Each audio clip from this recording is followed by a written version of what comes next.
Welcome to the It Doesn't Hold Up podcast. We review and reevaluate all things remember fondly from our childhood and years prior to see if they still hold up. And more often not, they probably don't. I'm Stuart Shepherd, along with my co-host and good friend Michael Smith. Smith, how are you doing? I'm very well, thank you, Stuart. How are you? Oh, I'm just grand. I'm enjoying myself a nice Irish coffee. It's Tuesday. Yes, why not? No, that's a lie. I've only had an Irish coffee once. Do you remember we were in New Orleans years ago when we went to watch WrestleMania Yes. 30? We were out Go on. partying every single night. I was flagging in this jazz bar. You kept saying, Stu, it's getting really embarrassing. You need to stop falling asleep in front of this jazz band. I went outside for a cigarette when I spoke at the time. I got talking to one of the jazz members and he said, an Irish coffee will wake you up. And do you know what? It did. There's a little And nugget of it's the information. only time you've ever had an Irish Yep. coffee. And it was What rather nice. the fuck is wrong with you? Just I have it. really But why, if you liked it, why has it never come up again? I don't really drink whiskey, and I just normally just drink Oh, black coffee, and I never have whipped cream in the house. So there you go. yeah, and you kind of got to have shit whiskey as well, because you don't want to put good whiskey in an Irish coffee. I There mean, you I'll Irish up my coffee every Saturday morning. The only thing that gets me going. go. There you go. Cool. Right. Little hint of what we're covering this week. But before we get on to it, just want to cover last Alcoholism. episode's. Yes, alcoholism. Yeah. We're covering leaving Las Vegas. No, we're It's a laugh a minute. anyway. So last episode's feedback, which was the never-ending story from 1984. So in no particular order, this was the feedback we received. Does it hold up? No. I'm with them. Another one I love was just simply turn around. I was like, yep, couldn't agree more. What a great film. Please don't ruin my childhood. Sorry. And then the last one, this was my favourite bit of feedback, was Smith should do all podcasts in a German accent. I think you Yeah, well, should. I can. You know, if we're talking about the love bug, is the Volkswagen. Volks means people, Wagen means car, obviously. That's very true. Volkswagen. Yeah, you see. This is a very German film. Yeah, I love the way this film is called The becomes a Love Bug. Muppet. Yeah, Well, you see, this is it. It confused me, right? Because I went on to Disney Plus to search for it, yeah, and I was like Herbie, and I was like, oh, I can't find it. I was like, it's not fucking called Herbie, is it? It's called the Love Bug. yeah. The rest of them are called Herbie, but yeah, that one's called The Love Bug. But at no point do they ever refer to the car as the Love Bug. But just like, No, I I don't, thought I was about to watch a documentary on sexually transmitted diseases, but yeah, we won't be covering that on this podcast. I don't know. We might run out of content one day. Right. So yes, this episode's nomination came from me, and it is The Love Bug from now either 1968 or 1969, depends what you want to believe. Disney says it's 1969, IMDb says it's 1968. It got released in 1969. Who knows? Let's go with 1969. That's a more interesting year. So yeah, brief synopsis. This is about down and out racing driver Jim Douglas, who then meets Herbie, the new car, and it changes all of his fortunes, and he begins to race again. That's essentially it. That's essentially that's it. that's it. That's all it is. Oh, There's a lot of racing in this car. oh fucking In hell, this isn't car, there, in this film. Jesus? This is A going to be a lot of short racing. review because we can skip past all of that boring shit. Yeah, they turn a corner. They turn another corner. They turn another corner. Oh yeah. So yeah, let's go with 1969. So that is obviously way before we were born, but that's not to say we didn't watch films from, not our era. So yeah, let's go I've, on. I've seen films from as far back as the 1920s, Stu. Let me tell you, I'm a Me too. man of the world. Me I've too. seen many films from many decades. I'm not limited to the ones that were just out when I was. Young people these days do not like watching old films. Like, oh, you like Star Wars? As in like the first three. That's old. Fuck off. How dare you? Not now. Very fucking dare you. Yeah. Anyway, so 1969, scene, go for it, Smith. What was going on? Right, 1969 was, of course, a very big year. Kind of the biggest news of the year on the 21st of July. The Apollo 11 moon landing took place, and Neil Armstrong took one small step for man, one giant leap for mankind onto the surface of the moon. In November, Apollo 12 also landed on the moon, but by that point, no one gave a shit Yeah, because you've done it now. Mm. so Um, that. Actually, just on that point, of the weekend I watched First Man, Oh, the it's song so by Damien boring. Chazelle. Okay, right. Well, I was going to say it's really good, and Oh, I actually well, double billed Apollo 11, First Man, and Apollo 13. Apollo 13's really good. I like Oh, I Apollo had a 13. great night. Yeah, a lot of moon Um, landing. Yeah. yeah. So also that year, the Stonewall riots happened in New York City following a police raid on a gay bar. I've actually visited that gay bar down in New York, and it sparks the modern gay rights movement. Also in 1969, the first Woodstock Festival took place in America. The Troubles began in Northern Ireland. Mm. There was a lot of news reports I was reading at times like, oh, how long are the how long are the British troops going to stay in Ireland? It's like, yeah, hopefully they'll be out by Christmas. No, no, they won't. Concorde took flight for the first time, test flights in France. On the 17th of December 1969, I told you it was a big year, lots happened. The UK abolished capital punishment for murder. So no Really? more death penalty That was after late. 1969. Now, so I think, and I've sort of read around this topic a little bit in the past, kind of pursuant to my interests. That was when it was officially voted to be banned. It was, however, had not been used for quite some time in the lead Yeah, up to 1969. yeah, because the Moors murderers didn't get capital punishment, did they? Yeah. I thought that was early 60s. I might be getting my dates wrong. I don't know. Well, it's as I say, it hadn't been used in the lead up to it for quite some time. I think this was more just the formality Yeah, of getting it off the books. sure. Whilst we're on the darker side of the world, on the 9th of August, Sharon Tate was murdered by the Manson family in the Tate LaBianca Manson murders. Also, just for a bit, the novelization here of Once Upon a Time in Hollywood by Quentin Tarantino, also set in 1969. Um, on the 5th of March 1969, the Kray twins were found guilty of the murder of Jack the Hat McVitie, so called because he owned a hat. What about George Beatles Cornell? really, Weren't they both at the same time caught for that? I have absolutely no idea.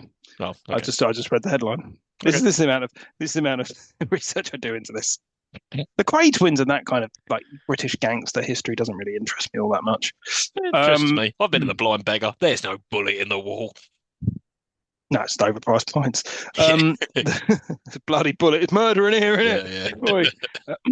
The Beatles released their final album, Abbey Road, in 1969. So that's always surprising to me. That was so long ago. Yeah. The Beatles released their first album. Some of them are still going. Yeah. On the 1st of September 1969, Muammar Gaddafi came to power following the Libyan revolution.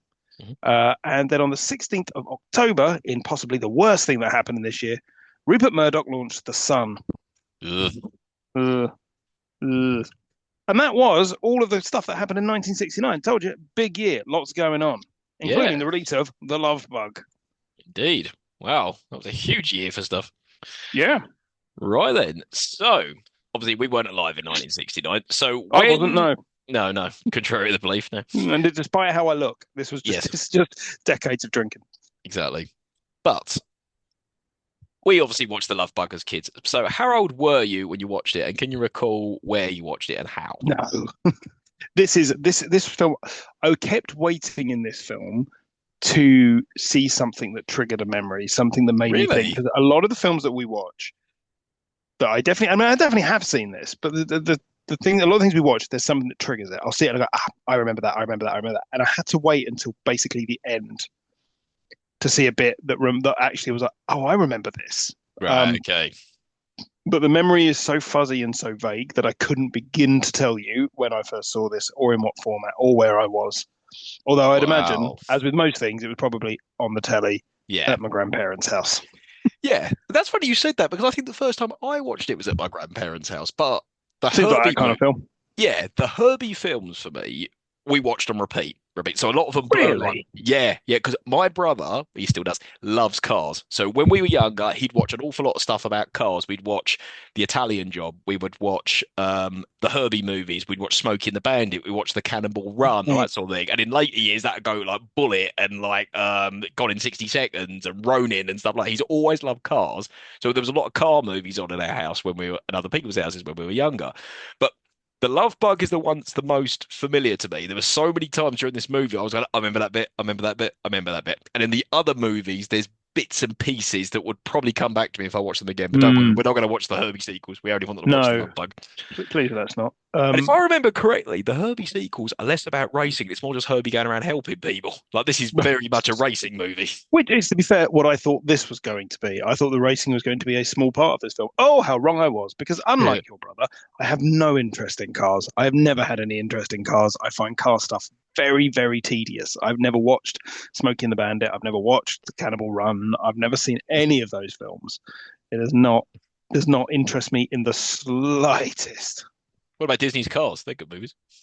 I have not seen them. Oh, they're good films. I like them. Well, my Right then. nephew adores them. So, and he's 2, so I don't know that his critical faculties are up to snuff. Well, there you go. But no, this was all of these Herbie movies, especially the first one, were on repeat viewing. So I have very fond memories, but never owned it on video or DVD. I think my grandparents might have taped it off TV, and that's where we just kept on watching it because it kept us quiet, along with episodes of He-Man. But there you go. Cool. All right. So we were both young lads. I couldn't tell you how old I was. I was might have even been as young as 3 or 4 when I watched it. But yeah, it's film, especially the first one that I've seen many, many times. Right then, shall we get onto the inverted commas plot? Jesus, yes, let's. So Disney, although we don't get the because it's movie Disney, and that always used to confuse the hell out of me. Was when I was a kid, I was like, I thought Disney was just cartoons. So when you saw stuff that was live action, like this, Mary Poppins, Bedknobs and Broomsticks, it just used to confuse me. I was like, wait, what? So Disney make movies?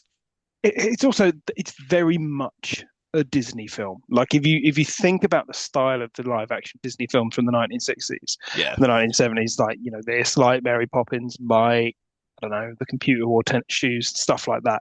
It's very obviously Disney because it all looks the same. yeah, yeah. Made on the cheap. Yeah. They've definitely got a house style. Yeah, certainly. But yeah, so this starts off with a demolition derby, and I've written down, is this stock footage or filmed for this? And this also goes on for ages. Like, yeah, we get it. Yeah, I've We written get it. down what are Cars these smashing opening each other. titles and why are they so long? Now, I remember as a kid, my parents took me to a demolition derby. I Oh, lucky loved you. it. I don't I know bet you where it fucking did. was. It was called like the old Banger Racing or something like that. I've got no idea where it was, but it was great. And it was exactly like this. These old shitty cars just smashing into each other. It was so much fun.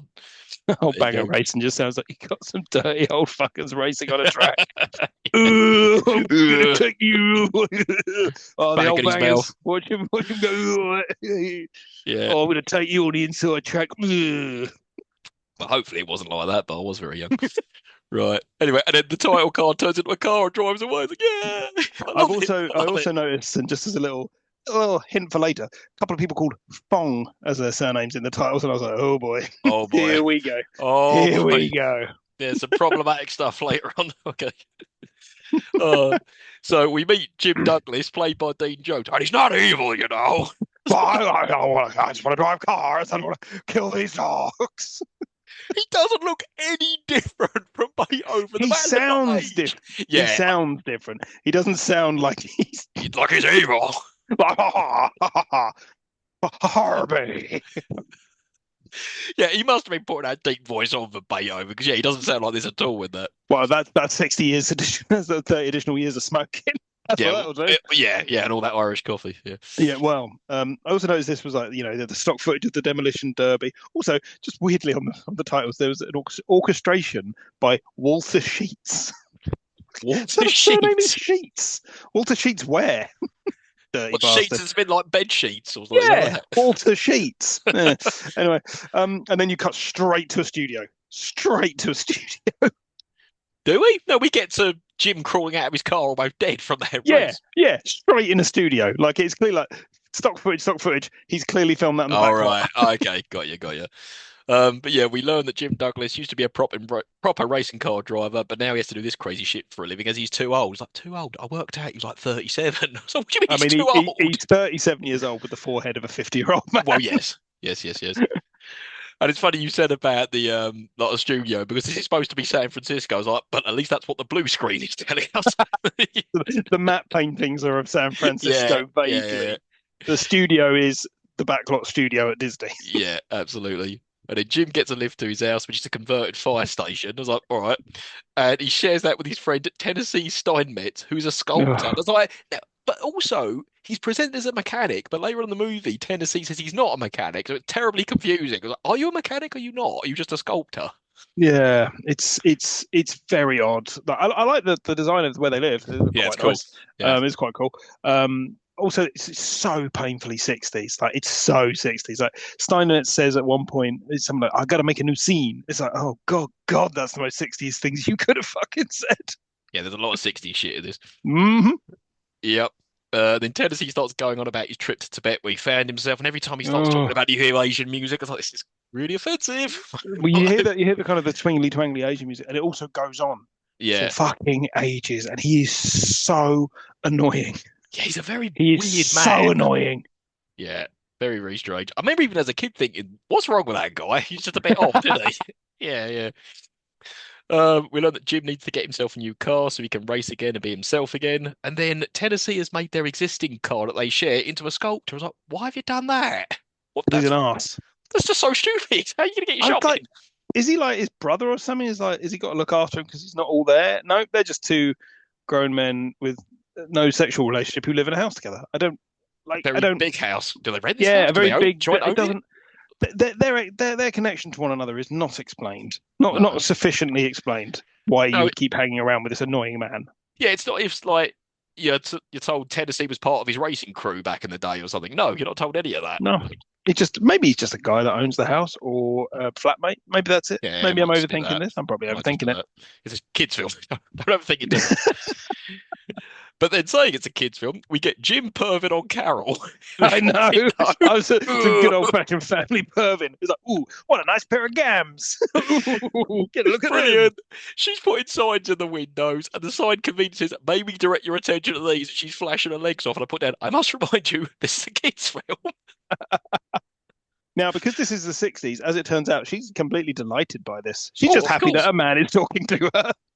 Absolutely, because yeah, she invites him in. She's like, "Oh, come on in," and that sort of thing. And oh, would you believe it? This happens to be a car showroom. That's convenient, isn't it? Yeah, and he starts eyeballing this cool yellow car, and then we meet Peter Thorndike. I It's David Tomlinson. Love this guy so much. The best wrote thing down in this Mr. film. Banks. He's absolutely the best thing in this film. Yeah, there's a so couple of good in it. moments. There's a couple of lines that he delivers that are really funny, and Yeah. there's a bit right at the end where I get a feeling that it's not scripted. It's Oh, I know what you're talking about. Yeah, yeah. yeah. We'll get there. We'll Um, get there. We'll get there. yeah. Yeah, so he's interested in the yellow car, and at first Thorndyke's like, "Oh, do you want some sherry?" And then Jim offers him $75. He basically tells him to fuck off. I was like, well, yeah, $75 was probably worth like 750 quid back then. As if he's going to take that for that yellow car, that really cool yellow car. But then a VW Beetle arrives out of nowhere. I was like, where did this car come from? And then we're made to believe like a woman bought it, but the car was a bit out of control, but she's returned it. I was like, but how did it ever come in Thorndyke's possession? He was only ever selling really nice sports cars. You're overthinking it. You're putting more thought into this than the scriptwriter did. Yes. Yes, Don't do that. I won't. And then Thorndyke kicks it, which upsets Jim. And then the mechanics are having trouble. Why did he kick the car? And also, why is he worried about someone kicking a car? If someone wants to kick a car, I'd be like, well, just it's a car. I don't really care. Kick it what you want. As long as it's not my car, Yeah, you can't treat machinery like that. What? you can. Yeah, technically it owns the Thorndyke. You do whatever he wants. But then the mechanics are having trouble moving the VW as Jim leaves the shop. It's like, oh, the VW's chosen someone. And then It's kind of got vague inflections of a fucking horror film. This, yeah, it's like Christine or Like- something. yeah, it's chosen him. And then yeah, the VW's following Jim home, and I was like, and it's not at all being pulled by that tram, is it? Oh no, no. No. I wonder how they got it to go up the hill without a driver. Very closely behind a tram. Yeah. I must say though, jokes aside, I think the stunts in this film are really good. They're really well done. There's a lot of really crazy racing in it, obviously by professional drivers. Oh yeah, Hmm. I think it's a redeeming point of the film. It's good. A bit later, the Popo have arrived at Jim's house, and they start accusing him of stealing it. And he was like, "Why would I steal this car?" This is so odd. Like this is the problem I have with this film, like, more than anything, is that it is so oddly paced. Like Yeah. what is things just like so much happens, but it all happens so slowly, and it's so boring. And also, the performance of the policeman here is really weird. Like I don't know It is what he's weird. doing. He just the way he delivers his lines is so odd. Yeah, and I'm like, is he supposed to be a detective or policeman? Because I was just expecting a normal constable to turn up, but no, he's just some weird-looking detective guy. We're back at Thorndyke's shop, and Jim's accusing him of planting the VW in his possession and making him buy it. It's like, Jim, you don't have to buy it. Yeah, Like, you don't. You've been accused of stealing it, kind of, but you don't have to. You just give it back and say you didn't steal it, and you lengthy court case. But you don't have to buy the car. Also, I've written down here, and I don't know why this occurred to me, but for a man that claims to have no money, he has many jackets. He He's does always have wearing a money. different jacket in every fucking season. I ain't got any money. Got all these nice jackets though.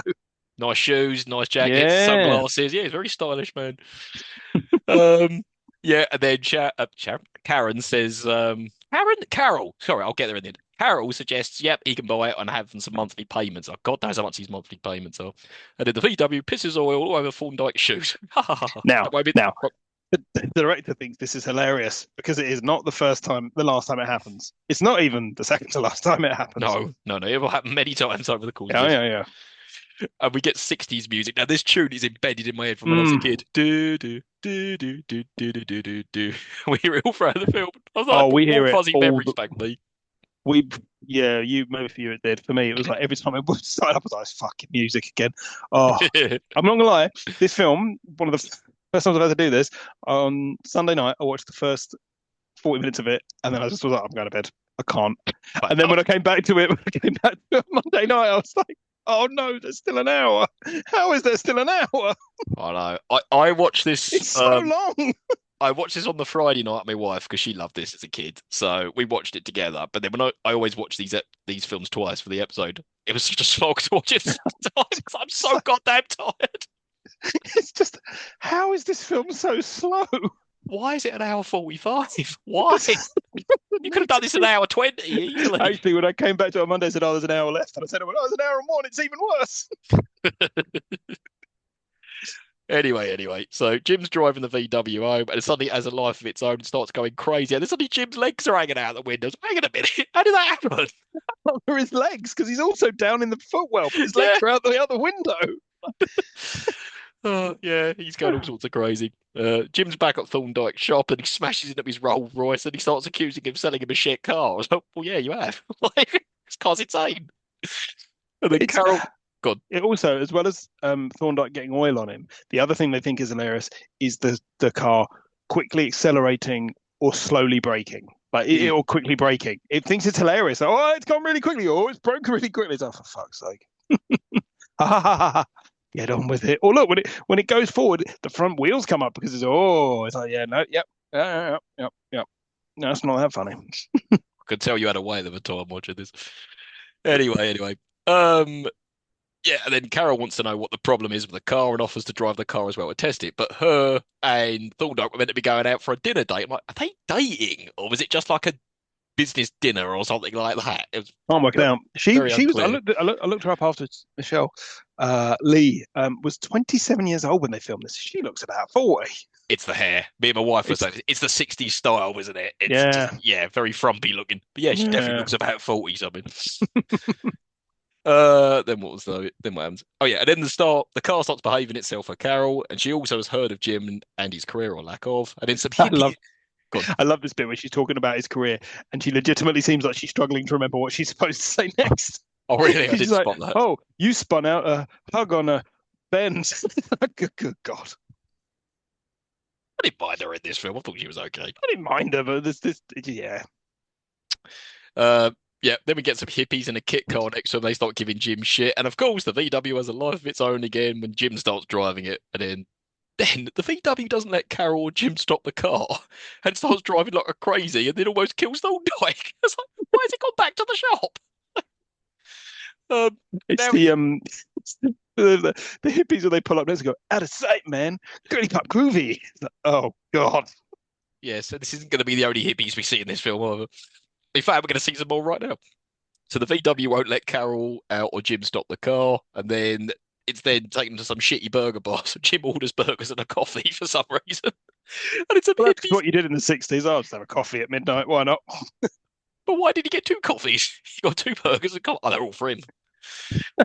Yeah, he's having two burgers and a coffee. Yeah, she ain't having nothing. This is the point where it refuses to let her out and they're stuck at this drive-in. It's the point where I just wrote down, Ted Bundy had a VW. Yeah. And what makes it worse, she starts saying to some other hippies, like, help, I'm a prisoner. And they go, we're all prisoners. Do you know who was playing that hippie with the beard? Who? Dean Jones. Oh, yes, I did read that somewhere. that he wanted to same play guy. it. Yeah. Yeah, it's just like he wanted to play a hippie as well. It's like, why? Same reason Jack Nicholson played two roles in Mars Attacks. It makes no sense. Because he wanted to. Yeah, He had some exactly. extra time on. Yeah. And then the waitress starts accusing Carol of being a tart because she's all climbing over him to get out. She says something about go up to Seabreeze Point because there's less fuzz up there. We're suggesting these two are trying to have it off in the car. Yeah. This is Yeah. a kid's film. They're going up to the place where all the couples go to park their cars and have sex in the back seat. I'm surprised they don't just have all the cars rocking when they get Yeah, there. exactly. Yeah, then Herbie should start rocking as well. Um, yeah, and then they end up going to Seabreeze Point, yeah, which is basically a lovers' This is lane. where they drive past Thorndyke and he's just sitting in the back seat of his car having dinner alone. Yeah, yeah, that was quite What's he funny. doing? Don't know. Oh, home. Really wanted that dinner. Um, I so packed a picnic. I'm eating a picnic. there is a very funny bit with the picnic later on that made me laugh. But anyway, so Carol offers to replace the car, but Jim now likes it for some reason. He starts being a real perv to Carol with the car. Like, "Ugh." So, well, that's why here at Lovers Lane, why not? And then, yeah, says, "Oh, I'm going off to call a taxi," and then Carol starts driving off without him, and the car makes her stop. Blah, blah, blah. Yeah, There's all this it drama. I'm in hilariously the car. brakes You're and in the car. accelerates and it Bloody dramas. Then the VW starts driving by itself, and then the Phil asks what's going on. And I've like, did the waitress say that there's no police up there? But yeah, there's a police yeah, station there's right there. more police up there, if anything. Why don't you arrest all the people having it off at Lovers Lane? Yeah, I just like to watch. I yeah. like to watch. And then the copper tells them to get out of here, and he says something like, "Oh, you want to be careful with your brakes." But hilariously, his own police car has fallen into the lake, has now got ducks in it. I thought, okay, Oh, hilarious. Right, back at the firehouse, Jim and Tennessee are working on the car, and then Tennessee's going on about his Tibet journey again. I'm like, oh, shut the fuck up. Why do you keep going on about this? There is there's a bit there where he says like a man gives more love and attention to a car in a week than his wife and kids in a year. I'm like, well, that's fucking depressing.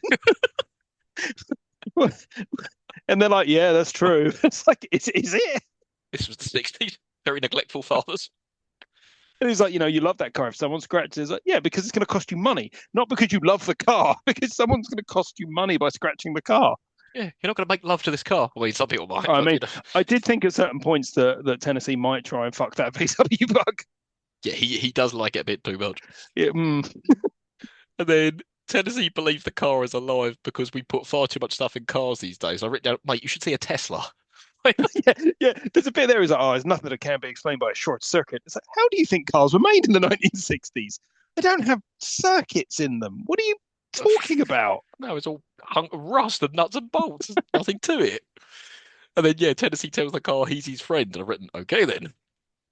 So then we get the cars driving itself with dogs in it for some reason, and then Oh, I'm gonna kill those dogs. Oh. yeah, Tennessee Don't starts let him talking near to him. it He'll again. kill him.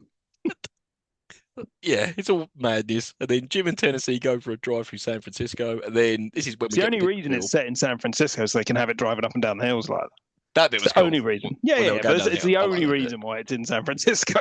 Yeah. Then Tennessee reveals he's called the car Herbie as it reminds him of his uncle Herb, who was a boxer and it broke his nose. And the car looks like he's broken nose. Like, right. That's not how Right. I remember it. I thought he was called Herbie just because like the license plate said it, or because it was in the glove box, or there was some sort of indication. But no, it's this crazy man has just named the car after his uncle. Crazy man who doesn't appear in any of the sequels. Now, yeah, I couldn't remember if Dean Jones is in the sequel. I seem to think he He's wasn't. in. I think he's in Herbie Goes Bananas. No, it's Monte Carlo he's in. Or is Isn't he it? in Monte Carlo? Yeah, no, he's in Monte Carlo. He's not in the second one. Yeah. He is in the third one. Okay. He's not in the fourth one or the Lohan one. And he No. was in the TV series. There was a There's TV a series. 5-episode TV series in 1982 starring Dean Jones. Maybe Oh, I'll yeah, watch I'll some of get- that. So so there was Herbie Rides Again, there's Herbie Goes to Monte Carlo, Herbie Goes Bananas, Herbie Fully Loaded, the TV series, and a 1997 TV sequel called The Love Bug with Bruce Campbell and John Hannah, which I kind of want to watch because I fucking love Bruce Campbell. And it's directed by Peyton Reed, who went on to direct the Ant-Man films. So it's a bit of a weird one, that. I kind of want to watch it. I'm definitely watching that, 100%. Right. So then Jim buys some flowers and drives by Carol and gives them to him. This is where he says, I've got a small knock in my conscience. What, you tried to sexually assault a woman last night after kidnapping her in your VW bug? Oh, I've got a little bit of a knock in my conscience. Luckily, flowers solve everything, and she completely forgives him. Flowers and Being chocolate. a dirty perv. I mean, he didn't lock her in the car. Herbie did. But yeah, Yeah, but whatever. she doesn't know that. No, that's She true. doesn't know that the car's alive. She thinks that a man fucking kidnapped her. Well, this is the 1960s, Smith, just playing hard to get and all that. Well, again, she was just pleased that a man was talking to her. Exactly. Then Jim says he's going to race Herbie, and he does just that at the Jack Rabbit Slims race. Jack Rabbit Slims, that's in Pulp Fiction. Like I that. also wrote down here, why is Thorndyke here? He sells cars. Why is he racing as well? It doesn't make any sense. Yeah, I get why Carol's gone because she's got this thing for Jim, but yeah, why has Thorndyke come along? Just No. out of curiosity because his former car is going to be there? I don't know. Why is he there? Yeah. You'll probably disagree, but I think all these racing scenes are really well done. They're shot I well. think they're boring as fuck. But I like the fact it's practical. I mean, I haven't seen the Lindsay Lohan one. I imagine there's a shitload of CGI in it, but I just like the fact that it was all practical racing. So yeah, I thought it was cool. I just thought it was all very, very boring. Very boring. And it went on for so long. I'm like, I don't want to do this. All right, fair enough. Especially that last race, it goes on for like 40 minutes. Yeah, fuck it, then it God. does. Also, this bit where she goes, he really does drive. It's like, well, yeah, you know that. You We had know a that because you conversation talked about his career in the Yeah. car yesterday that you struggled through. Yeah. Yeah, they're having a little picnic. For some reason, Thorndyke's got bananas in a bowl. Is he got bananas in a bowl? He is Gonna English. put Very, very English. Well. Yes. Yeah, No, he's that's brilliant. how we are. That's how we are, the English. Clearly. No, he's honestly, he's so good. It's just the way he delivers his lines, it's just the put downs he gives people are just so goddamn good. And then Tennessee tells Herbie not to reveal it's not Jim winning the race, it's Herbie doing it. I'm like, how is Jim not realizing he's not in control of the car? You know, it's very Yeah. clear when Especially when he's driving like this. Yeah, He's going in a straight line. Also, a VW bug is not capable of driving at those speeds. No. So you wouldn't be winning races in a VW bug. You'd be lucky to finish second to last. Exactly. Yeah, it's driving unfeasibly fast. Carol is totally into Jim winning this race, and then he does win, and then Jim feels like his old self again, and he's happy. This is what he says. I thought I'd be nothing more than a piston-headed lead-foot punk. And he's like, what? What does that mean? What are you talking about? Should have just said a punk. A punk would have sufficed. Yeah, nothing Yeah. more than a piston-headed lead-foot punk. All right. All right. Surely a lead foot when you're driving is a good thing. Well, yeah. And also, this is a Disney film. You can't swear. You know. Thought I'd be nothing more than a right cunt. Oh, that was. We're covering a Disney film, and Smith drops the C-bomb. All right. Anyway. Right. Anyway, Carol and Thorndyke arrive, and Thorndyke wants the car back as he now sees how fast it is. I'm like, but why do you want it? Is it just because you now want to race in the car, or you want to know what the secret is to making cars fast so you can make your own cars fast? But it's not clear why Never he wants explained. He Herbie just back. wants it. He wants it back, and then he later on wants to destroy it because why not? Why not? Why not? And then Carol suggests him and Thorndyke race at the next race with the winner becoming the sole owner of the car. Now, I remember that as being, the final race. No, it's just literally the next race. So I put that. We're at the big race. Why? Because why wouldn't we save this for the end? Why wouldn't we just do it in the first act of the film? But there are so many wagers in this. He's having a wager with that person. That person's having a wager with that person. It's like, this is just getting confusing. But there are too many bets going on. There are too many bets going on. Right. What happens next? Then we get a token black man as a commentator. And he's announcing in the race. I'm like, that's the only black man in this film. It's so bad. I mean, I know they'll probably try, but it's just so bad. I did say to Hannah, so what he's like, odds on how long it is into this film before a black person says anything. At least he had lines, this man. But Well, yes, but solid 45 minutes. Terrible. Yeah, so Thorndyke and Jim are racing in this race, and Thorndyke is in the lead, but Herbie isn't allowing him to win yet, according to Tennessee, anyway. And then out of nowhere, Herbie drives really fast. Thorndyke won't let him pass, but then Herbie wins by jizzing oil over Thorndyke. It's like, Again, hilarity. that's hilarity. He's got oil all over him again. As if we didn't just get the hilarity of the oil shooting in his face. Post-race, we get Herbie pissing oil all over his shoes again. Oh, Herbie. It's not funny. Bastard to get oil out of trousers and shoes. Absolute bastard, let me tell you. At no point is Thorndyke furious about any of this. He just kind of accepts it. Move. Oh, dear. The car's pissed on me. And jizzed in my face. Then we get a montage of newspapers and racing footage of Jim and Herbie winning, constantly beating Thorndyke. You think at this point Thorndyke, like, well, fuck it, I've had enough. If I keep losing, I'm not going to. So, how's this making the news? I don't know. How's this important to anyone? This isn't even like Formula One. This is just drag racing. Yeah, and also, how does Jim keep on entering himself in these races? What do you do? Just turn up and say, "Can I play?" Or do you have to apply? I have a car. Yeah, exactly. And I painted a number on it. yeah. The number 53 is never explained either why it's number 53. Oh, I've got it in my trivia why it's the number All right, 53, and it's dull. right. Say no more. Save it. Save it. Now we're in Mexico where there are stereotypes everywhere. No, So, I'm telling you, we're in Mexico have some good old-fashioned solid 1960s racism. my God, it's so bad. Yeah, it's Fuck exactly hell. that. And not only that, this race is a clown show because they're driving through cactus fields. No less. Why are they driving through Because it's cactus fucking fields? Mexico. It's like, oh, we got loads of. Look, there's chickens everywhere and cactuses. Aren't they funny, the Mexicans? Oh dear, oh dear. And then Jim wins and he's getting kisses from nice ladies. See, all the women want to kiss him on the mouth. Every woman is like, oh, you're irresistible with your 50-year-old man forehead. Oh, He's not evil though. I'm not evil. I just like this car. It's not possessed by the devil. I'm not the devil. Ignore the hooves. Ignore the hooves. Yeah, they don't What even pitchfork? Where does this keep coming from? Oh, God. It's not mine. don't even explain why Herbie has a mind of his own. I don't know if they do that in the later films. I doubt it. The car's just alive. Like, all right. Is it? I've got to assume that it's possessed by the spirit of a dead stand-up comedian Maybe. or a Maybe. prop Like Jerry comedian. Lewis or someone. Yeah, it's possessed by the spirit of Jerry Lewis. Oh God, I'm going fast. But I'm not dead or even Glavin. Oh, and then back at the shop, Thorndyke is pissed. He keeps on losing, and he wants to know what the car secret is. And then Thorndyke wants Carol to go out with Jim and get some intel on the car, but coincidentally, Jim's already called out to ask her for a date. Like, Wait how a is this? minute. It's so weird. Like, What? it's just, and then Thorndyke doesn't care about this. It's because she tells him, "Oh, I'll have you know, I've actually just accepted a date with him, but not because you asked." He was like, "Okay, very good." It's like, what? It Yeah, I doesn't. could. It's all off. It's all off. Yeah, I couldn't work out if he's not really listening to it. Oh yeah, that's very good, like that, or whether he's just literally like, oh yeah, no, but that's great. That's No, great if because he's he's asked you out responding already. to what she's saying, so he is listening. Maybe he just doesn't believe her because she's a woman. Well, there's that. Yeah. I was put it there as like, I want you to accede to a slightly unusual request. Take your skirt off.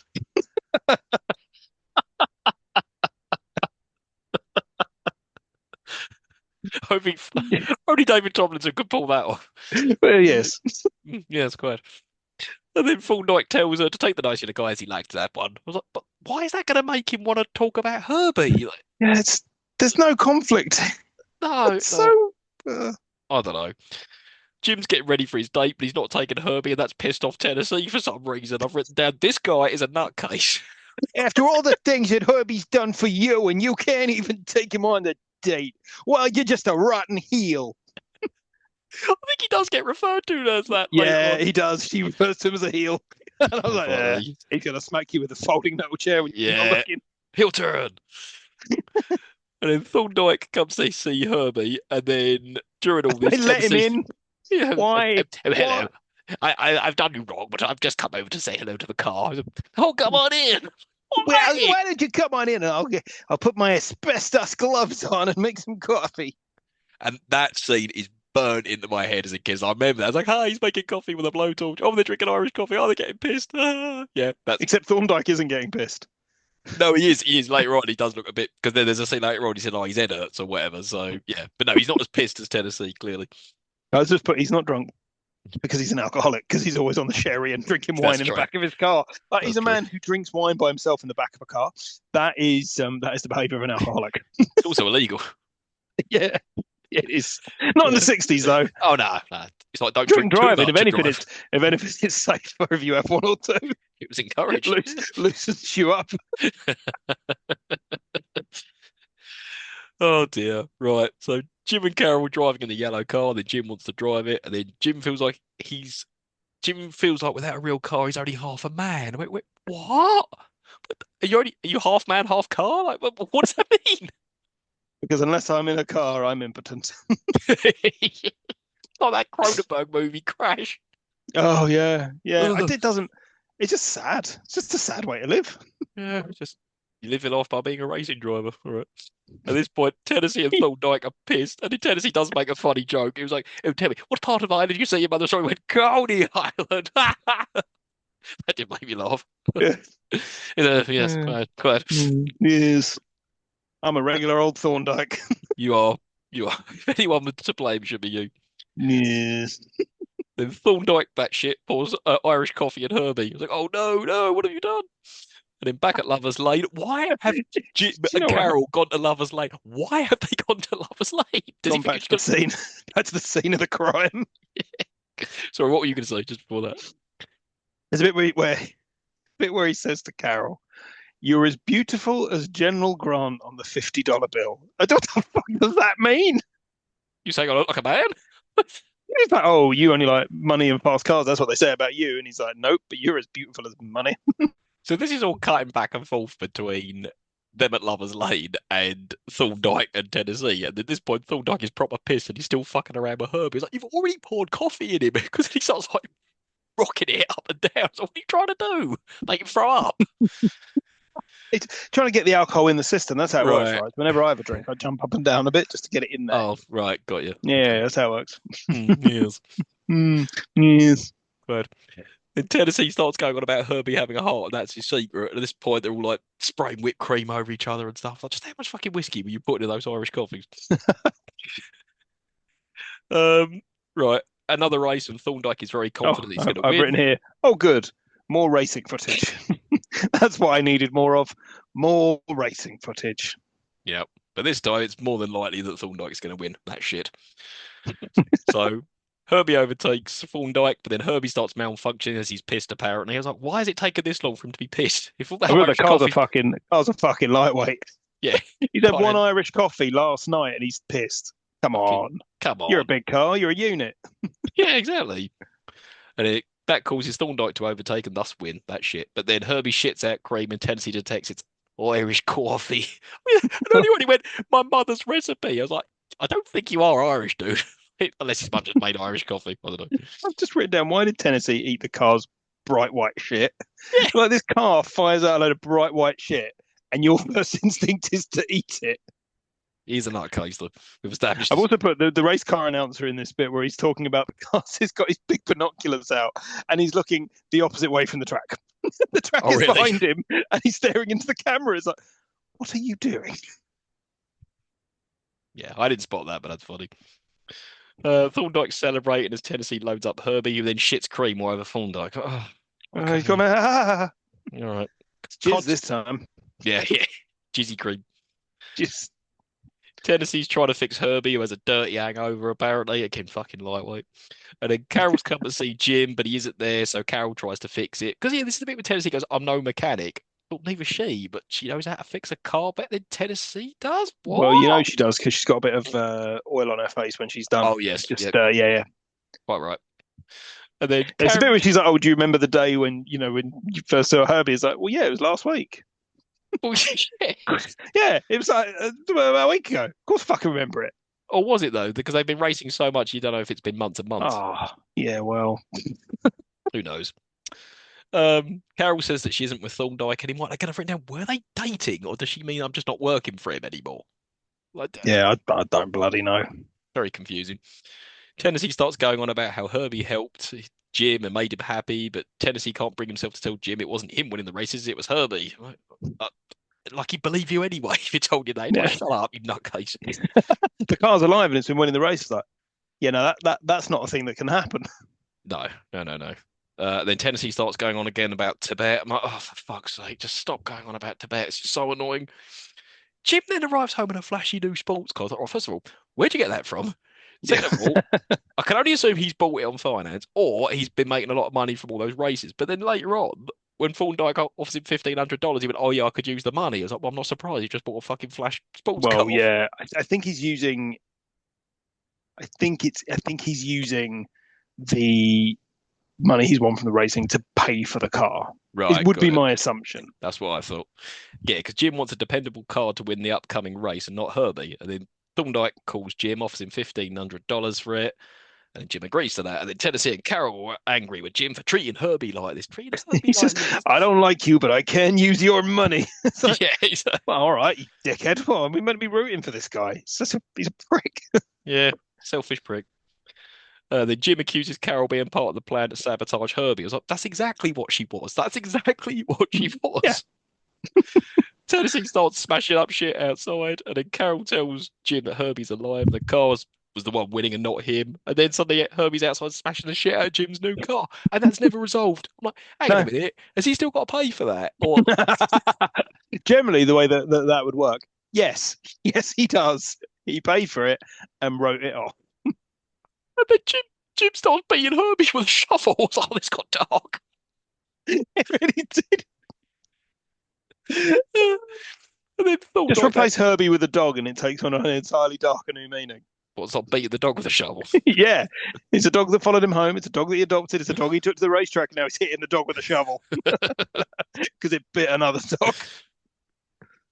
Yeah, Cujo. Right, so Yeah, Cujo. and then Thorndyke that shit arrives and increases his offer to $2,000. And then Jim wants to know why he wants the car, and then just tells him to get fucked. And then we see that Herbie's driven off. Oh no! And then Jim has to go off and Quietly. find him. He was like, "Oh, this is between you and him, Jim." I was like, "Wait, what?" Help you, fat useless prick. He doesn't do anything in this film. It's between you and Hoiby. And also, why does Thorndyke have a phone in his car? This is the 1960s. That wasn't a thing back then. It's not connected to anything. It's not going to work. He's got to take it out, run it in through someone's living room window, and plug it into the socket. Excuse me. Excuse me. Sorry, I'm English, you know. This is absolutely fine. It's how we do it in London. These Yanks will believe anything. The fact that he runs off into the night going, Herbie! Yeah. Herbie! It's like, It's a foggy night. again, replace it with a dog. Darker. Yeah. And then he makes a call to his people, Thorndyke that is, to steal the car. And I'm like, but why? You were going to buy it a minute ago, now you want to steal it. I'm like, So how are you going to find it? exactly. He finds it. His men find it before Jim does. And then Herbie's driving down an alley, but then he's kidnapped by Thorndyke's men. I've written down, why does Herbie allow this? If he's got a mind of his own, when they start trying to chain him up, why don't they just go, no, you don't, just drive off? Herbie gets kidnapped and sounds like a distressed R2-D2. Yeah. Also, it's just creepy, that car creeping down like side alleys like a fucking Yeah. serial killer. Not David Berkowitz. It was. Then, The Son of Sam was actually a Yeah. VW bug with its own mind. exactly. Makes more sense. Makes much more sense. And then Jim spots another VW car, but it's just a couple of horny lovers. No, I reckon it's like a prostitute on the shop. Yeah. Was down an alley. Again, Well, kids film. exactly. It's parked down a side alley. Kids That film. or they're having an affair. One of the two. Thorndyke's men are about to cut Herbie open, and he drives off and smashes through the window. I was like, again, why did he choose this moment to do that? Why did he just do it when they tried to kidnap him? I don't know. Like, hold on to it. It's a fucking car. Yeah, Do you reckon you're going to do? Stop it from leaving by holding onto the bumper. That's how you lose a fingernail. exactly. And then through an Asian parade, Jim spots Herbie's hiding underneath a dragon, and then he smashes up a Chinese man's shop. I've just written, oh no, they're in Chinatown. Oh yeah, this is gonna get spectacularly racist. But the thing is, though, and this is the weird thing, it doesn't. I was expecting it's about to get really racist, and it gets a little bit racist a bit further on, but not in the way you'd expect. Yeah, In the it could fact have that been at worse. least all the Chinese people are played by Asian actors. Well, I was dubious later on at the petrol stop. I was like, are they Asian, or have they been made Yeah, up to no, look they Asian? are. Oh, okay. They are. All right, I checked. They All are right, good. Asian. All right, good. Everybody in it, every Asian character in it is played by an Asian person. This ain't like Mickey Rooney pretending to be Asian, right? No. Good. This is not Holly Golightly, but with all of the L's replaced by R's, and I'm not doing it. Yeah, please don't. Right. And then Jim sees Herbie drive over the Golden Gate Bridge and not pay his toll, and then Herbie's trying to top himself over the See, this bridge. is, but TD, just back on the Chinese people, just for a second, I'd written down, hold on a minute. Chinese characters are actually just played as straight, normal people speaking their own language. What's all this about? Yeah, there was no subtitles. I even tried to put the subtitles on. What are they saying? And then when Herbie drives onto the Golden Gate Bridge, I wrote down Herbie on his way to chuck himself off the Golden Gate Bridge. And the next scene, I was like, I was joking. I didn't think that was actually what was about to happen because the fucking car. No, there's car suicide in this film, or attempted He's anyway. trying to kill himself. How did he get up on the railing? And why is he being a pussy and not just go through this? Just go, Noted suicide hotspot, the Golden Gate Bridge. Of course. And then Jim's like, Herbie, no! No, you inanimate object, don't throw yourself off a bridge. What the fuck is going on? He's getting dangled over, and then there's a hell of a stunt when that car comes back. I don't know whether it was a dummy or a stuntman or whatever, but whoever is supposed to be Jim suddenly goes flying back and wallops onto the car. I was like, oh, if that was a person, that must have hurt like hell. This was the bit where the car is absolutely caked in mud, and Jim like runs himself all over it, and it doesn't have a spot on him. Yeah. Inconsistencies.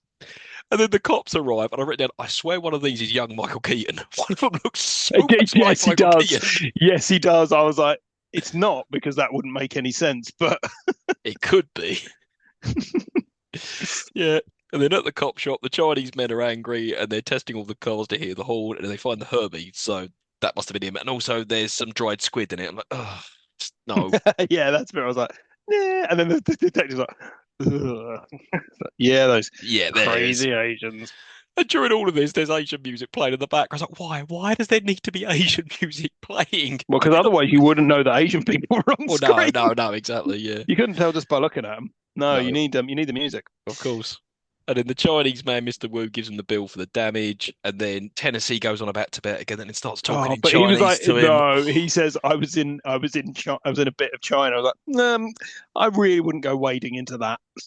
Really, that's a big, long, historical, complex situation that I really wouldn't go wading into. Film about an animated. Oh, Yeah.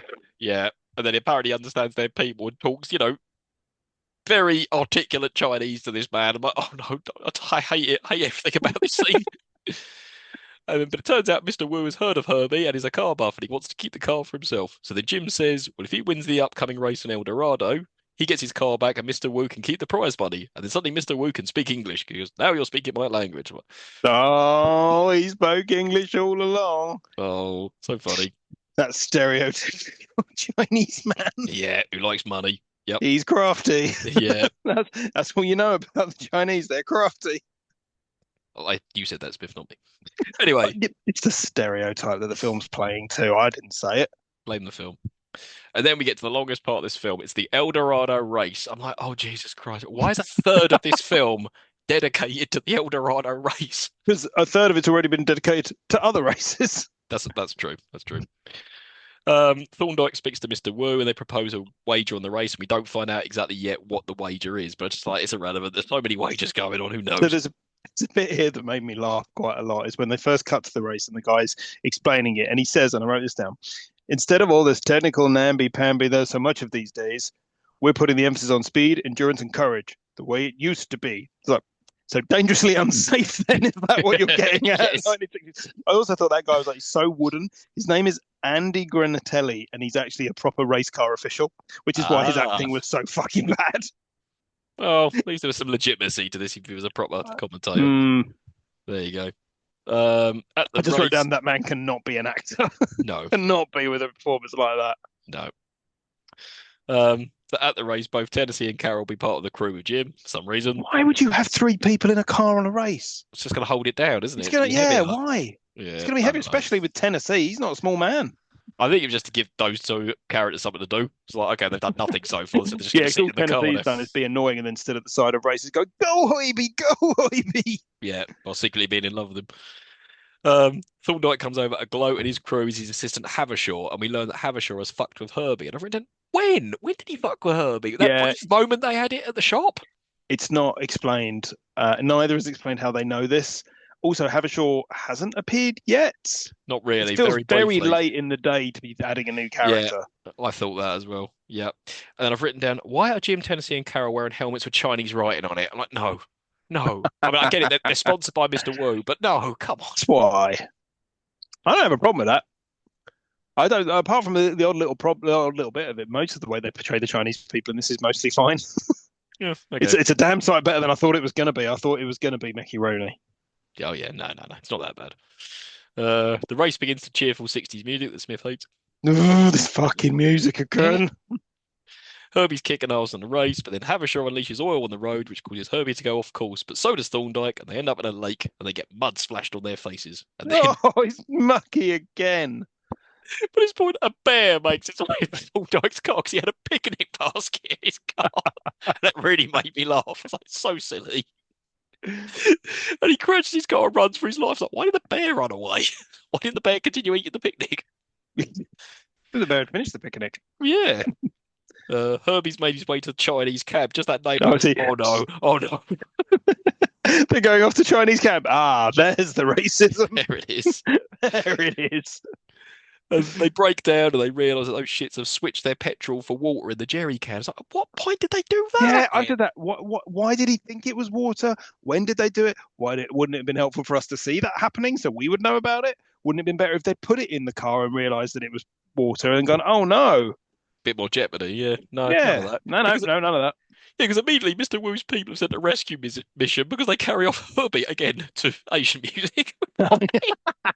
Yeah. Because otherwise you wouldn't know. Well, no. A Chinese. The only reason I knew there was no Indian people in it because there's no Indian music at any point. yeah, I was exactly. listening. I didn't hear it, so I was like, there mustn't have been any. No, there wasn't. Also, it was the 60s. Yeah. At Chinese camp, two stereotypical Chinese people filling out Thorndyke's car, and then Herbie's filled up by even more Chinese stereotypes. One of them was wearing a hat. Oh no! Why? And then off Herbie goes, and then on the overalls that the people are wearing is Tang Woo's quick service. Put a dragon in your tank. I've written down. Okay. I don't know if that's part of your trivia later. Why that's on their overalls? No, because it's not. The slogan, it was either SO or yeah, I think it was SO. Was put a tiger in your tank. Put a tiger in your tank. Yeah. Ah, I see. That's why. And also, I've written down, how is coverage of this race being kept? There's no cameras. So do people just stand at the checkpoints and just radio in when shit's happened all the time? It's how people watch racing live. And that's why motor racing, and come at me, internet community, is fucking boring and a waste of everybody's time. It's boring. It's, oh, good, you can drive faster than other people. Bully for you. I don't care. I don't care at all, ever. I'd take part in it. I just don't think I'd want to watch it. No, I wouldn't even take part in it because driving is a means to an end. It's to get from A to B. In and of itself, it is not enjoyable. All it does is exacerbate my sciatica. Now, we did go-karting once, so that was fun. Yes, that was fun. There you go. Thorndyke runs Hobie off the road, but he regains composure and starts to catch up, and then his mate says, that knocked him off the Christmas tree, sir. It's like, what? And all the time, mean? Shut up. Yeah. Shut up, you. And then Thorndyke's fucked around with a sign, so Herbie and other cars will go the wrong way, and then sure enough, they end up going in the mine shaft, like driving along and shit. And then Herbie's loaded into an elevator as Thorndyke and Hampshire are enjoying champagne, and the car's like, why are you drinking champagne? You haven't won the race yet, and you're wasting time. You're also driving. Yeah. And then we see that Herbie's driving down the hill and then takes the lead in the race again, and then they throw away their champagne. I've written down, that upset me enormously. That's good champagne, dude. Wasting good champagne. This is one of the lines that really made me laugh. Is when Habershaw says, "Oh, the thing about champagne, sir," and he goes, "If you tell me that the bubbles tickle your nose, I shall probably kill you." Yeah. That's a good line. It was good. And when he throws the one, he goes, "Get rid of that slob." Oh dear. And then Habershaw confirms he's fucked on the wheel, and Herbie, and it should come off once Thorndyke nudges it. And then, sure enough, the wheel comes off. It's like, again, why did you do this? And why doesn't the wheel come off then? They've been driving for quite a few laps so far. We get some Italian job shenanigans, but they're all safe, so there's no jeopardy there. That's fine. And then the commentator's waiting for the first car, and it's Thorndyke. And then we get an impressive stunt of Herbie on its side, driving on 3 wheels. And then Herbie loses another wheel. So, yeah, some of these practical effects I think are really cool. Yeah. Mr. Wu's waiting for Herbie, and it finally arrives over the finish line with a wagon wheel attached. Okay. And then Mr. Wu brings them bird nest soup. He says bird nest soup never hurt anyone. I was like, what the hell is bird nest soup? Well, it's known as the caviar of the East in some places. It's soup made out of the spit of a certain type of songbird. So when they make their nest, they use their spit to create the nest as kind of this resin type thing. They then boil that down into a soup and serve it. Apparently, it's very nice. I've never had it. And how would Mr. Wu have the facilities to make this at a racing track? It's probably just chicken. Yeah, exactly. Yeah, bird's nest. These white people don't know the difference. This is just This is chicken Heinz noodle that tomato. put some star anise in it and called it Asian. Too. Yeah. Jim says the car's fucked. He has a crisis of confidence, and then Mr. Wu tells them to stop the race. He says, "When you reach the end of a chapter, close the book," or something like that. I was like, I took that as finish the race, but I think he means, nah, fuck it off, no bother. No, just yeah. You know what? You finished the chapter. Just close the book. It's like, but I haven't finished the book. Yeah, but just close it. I just read chapter one. Yeah, but was it good? So True, true. oh, it was a shit book. Close the book. I also like that it was like, oh, the little car is giving it all it can. It's like, I am unclear as to the powers of this car and why everybody seems to be so fucking blasé about the fact that there is a magic car that is alive. Everyone's just like, oh well, he's giving it all he can. It's like he's a magic car that's alive. You're all just like, oh right, fuck it. They're all a bit mad. Jim questions why Herbie chose him, and Carol says it's because you earned Herbie's loyalty because you stood up for him, and then they start making out. It's like, all right. About the relationship between a man and his car. I don't want to see the relationship between a man and his car. No, again, I've seen Crash. Right.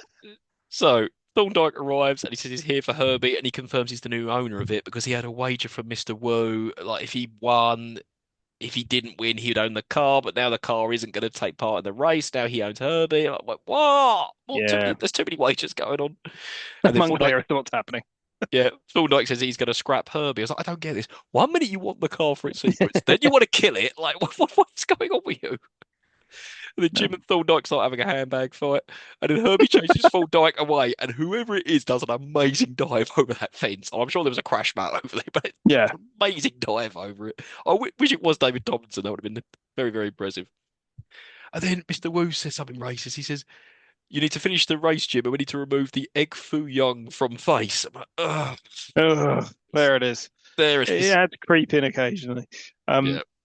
Yeah, it's funny as well because there's something that Carol says to him as well. Is like, oh, he just wants to belong to you. I can kind of see the attraction. It's like, so you also want to belong to him because women, much like cars, are things. They are. And replaceable. Right. Right. Anyway, so next day, it's part two of the race, and Herbie tries to attack Thorndyke's car, but it stopped. He's like, any more of that, you'll be disqualified. All right. And then Herbie goes off and it starts cheating via shortcuts. Like, how is this allowed? Like, you can't take shortcuts at a race. And again, all of this, there's some amazing practical car stunts. Herbie catches up Thorndyke through Whiskey City and everything's getting smashed up. I was like, I feel sorry for if anyone lives in Whiskey City. We're at the last leg of the race, and the two cars are neck and neck. And then Thorndyke runs Herbie off the road into a tree, but everyone's back on their way again. It's fine. Just tried to kill 3 people by running them off the road. Yeah, but it's all fine. They just get back in the car and drive off. Yeah, they just literally get back in the car. It reminded me a bit of Jurassic Park, that bit where it's falling out of the tree. Yeah. At least we got you out of the tree. Herbie started to fall apart and come away at the seams, but Thorndyke, that shit, has put a log in the road, which caused him to go at the boot of Herbie. All right, just more hijinks. And the crew quickly eject him. I was like, that's quite obviously not Thorndyke at that bit. When he's all hunched over and he walks across the side of the road, I was like, that's not Thorndyke, that's someone else. And then Tennessee starts trying to like weld the car back together because it's all coming apart. Then it's completely cut in half, only separated. Yeah, this is the bit I remember. This is the only bit I remember. Yeah, I distinctly remember him trying to repair it, but then it's too late. It all comes apart and all that. And at one point, it completely breaks in half. And I'm like, the stonework on this is so good. It's like, how are you getting that little half of the car to be driving along? Very cool. And then the race finishes with Herbie coming first and in third place. And I put in, technically that means Tennessee won, not Jim, because Tennessee goes first. Yeah. Yeah, because him and Carol. I've just written, oh, look, they won. Although I'm sure it wouldn't stand up to governing body scrutiny. No, it doesn't work like that at all. The crew all celebrate with Mr. Wu. Jim snogs Carol, Bob's. And then Thorndyke. We learn that Thorndyke shops now become Imported European Motors, another Tang Wu enterprise.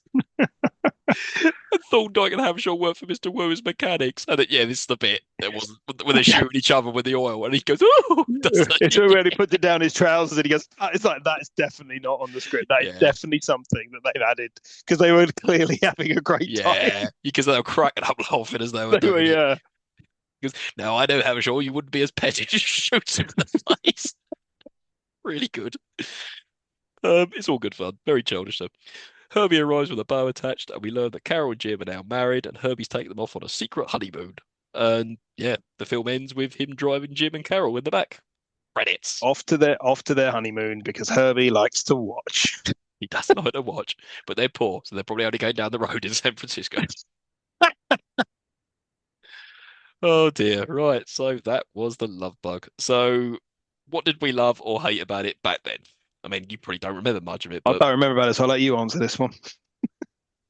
for me, it's just one of those warm, fuzzy films that I like Mary Poppins. You know, we used to like the 60s films, the Disney films. It's just such an easy watch. It was one of those ones when me and my brother were kids, and my grandparents probably know this well. Just put it on, shut up, just watch it. It was one of those things. It's just fun. There's not really a story. The car's doing crazy shit. It's like, he's alive, he's doing this. The racing scenes are quite fun. So yeah, it's just one of those films that I could just watch again and again and again, and I did ad nauseum. And again, I wish I remembered more of the sequels, but maybe I would if I watched them again. So yeah, I enjoyed it as a kid, and my brother enjoyed Well, it. well, good for him. Good for you. Yeah. What did we love or hate about it now? I'll let you go first. Did you like anything about this film? Oh, did I like anything about this film? Not really. It was so boring. It was so boring. Like nothing. It's no dramatic urgency to any of it. It just sort of stuff happens. I know it's a kids' film, right? I know it's a kids' film, so I can't really hold that against it. But stuff happens. There's no drama. Stuff happens in a weird order.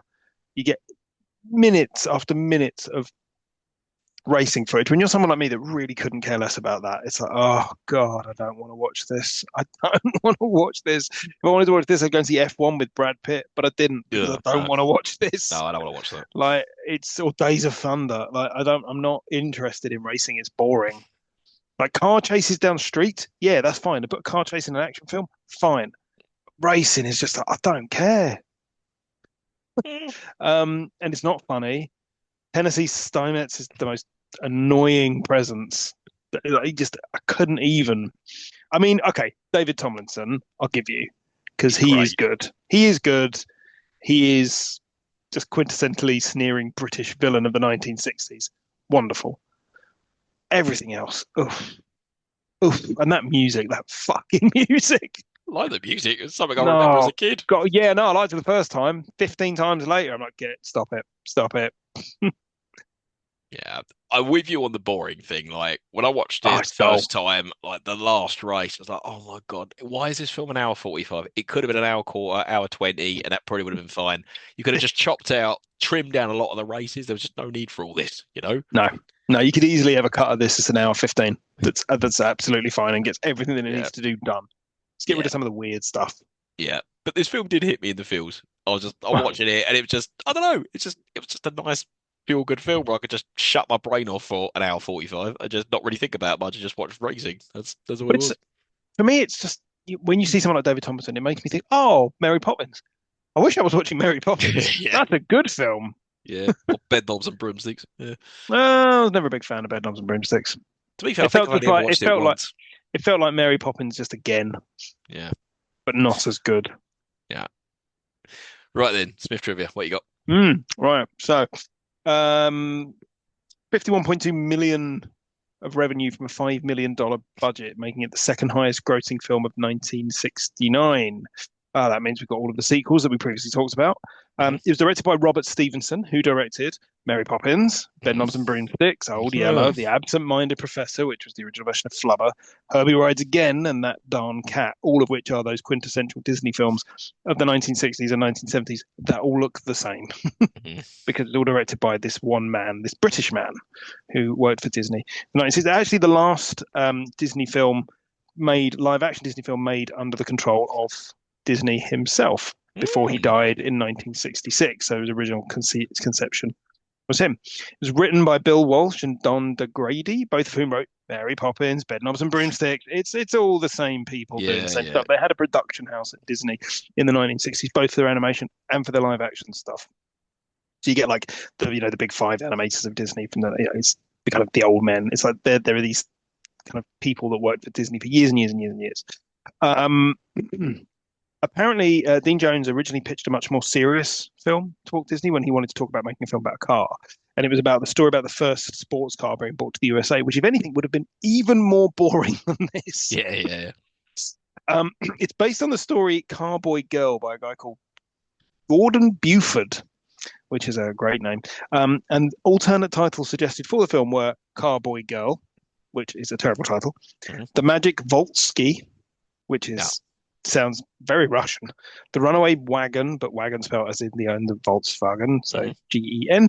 Gen. Beetle Bomb, Wonder Beetle, Bug Boom, and Thunderbug. I don't know. The Love Bug also, it doesn't make any fucking sense at all. Should just call it Herbie. You could have just called it Holby. Yeah. So you will also note that the Volkswagen brand logo or name does not appear at any point during the film because, well, no, that's not true.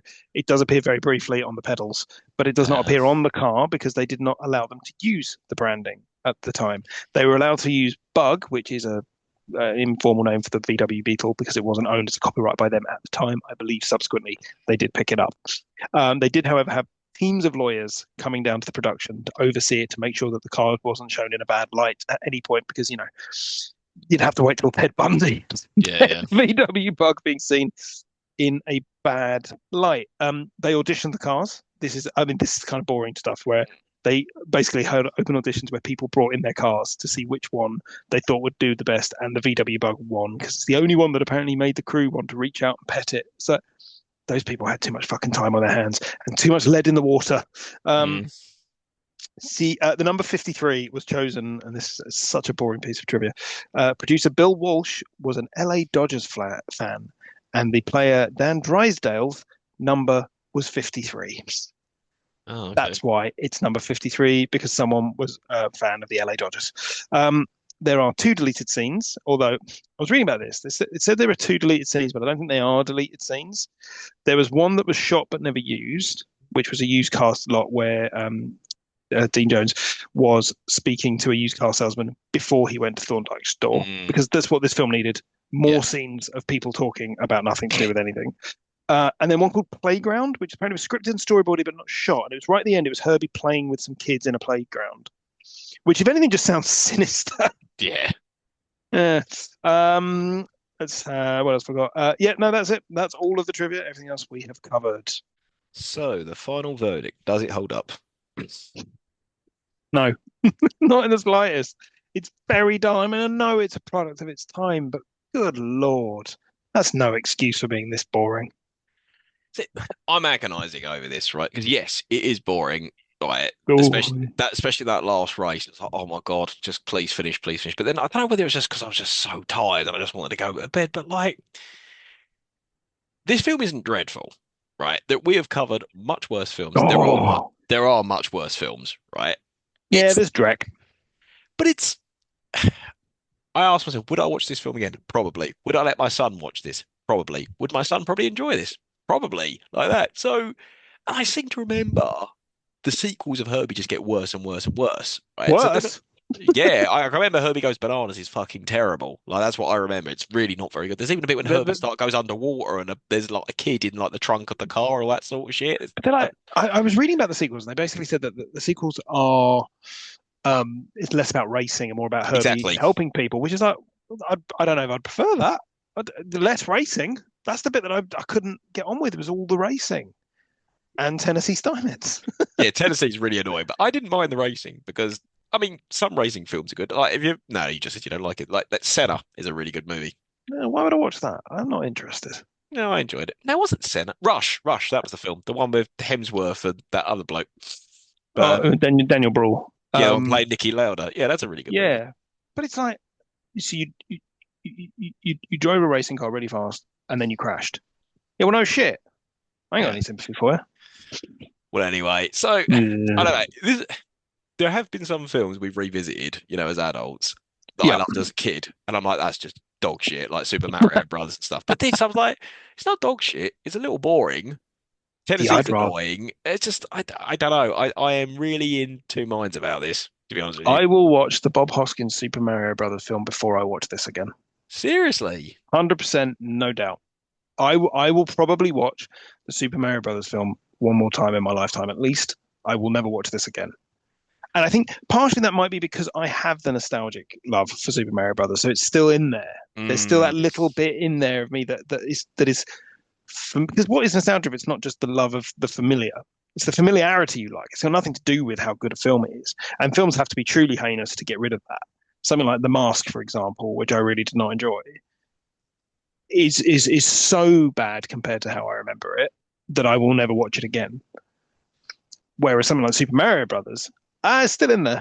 There's still little bits of it that I think are quite fun and quite neat. no, no, that feels awful. There's got nothing. It's got nothing. And maybe it's because I don't have the nostalgia for it. Maybe it's because I don't have that built-in Mm. love, or it doesn't connect to any core memories from when I was a child that I like to connect it to. I mean, you clearly watched it because your brother liked it, so it's clearly something with you and your brother's relationship. This kind of ties into these films of cars that you watched when you were together when you were younger, and I don't have that with this.